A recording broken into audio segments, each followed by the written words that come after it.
Action. माझा पुरीचा विषय सोडायला तू काय घेशील लवकर सांग. तुम्ही काय देता? घेशील थांब हे धर माझ्या फ्लॅटचे डॉक्युमेंट.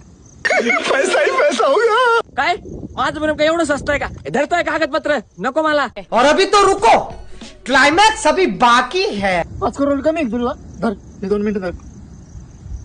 घे एटीएम कार्ड, जेवढे पैसे लागत तेवढे काढून घे, पण माझ्या पुरीचा नाच सोडायचं बरं का. हा सोडला का पोरीचा नाच? सोडला आजपासूनच सोडला. वेळा वेळ झाला कर जरा स्क्रिप्ट मध्ये दिली ना ते. अरे पुरीच्या मागून तुला पैसे नाही घ्यायचे तुला कळतं का? त्याला सांगितलं नीट कर नीट घे. ए, पळाय भाऊ. 5 करोडचा फ्लॅट 2 एटीएम दिलेत. कोणत्या चिवत्याने स्क्रिप्ट लिहिली? मला नाही करायचं पिक्चर मी चाललो माझ झाली लाईफ आता. अरे तुमच्या बापाचे पैसे कधी? अरे पिक्चरचे पैसे आणून द्या गपचिक. जाय जाय काय अर्थ धरलं भाऊ. अरे मी व्हिडिओ काढ. धरलं भाऊ त्याला. व्हिडिओ काढ. अरे तू पोरीचा बाप आहे ना, तू तरी पकडलं त्याला. पुरीचा म्हणजे मला पण नाही करता पिक्चर, मी पण त्याला हात. अरे पिक्चरचे पैसे घेऊन चालला तो. माझ्या बापाचे पैसे आहेत ते पिक्चरचे पैसे देणे.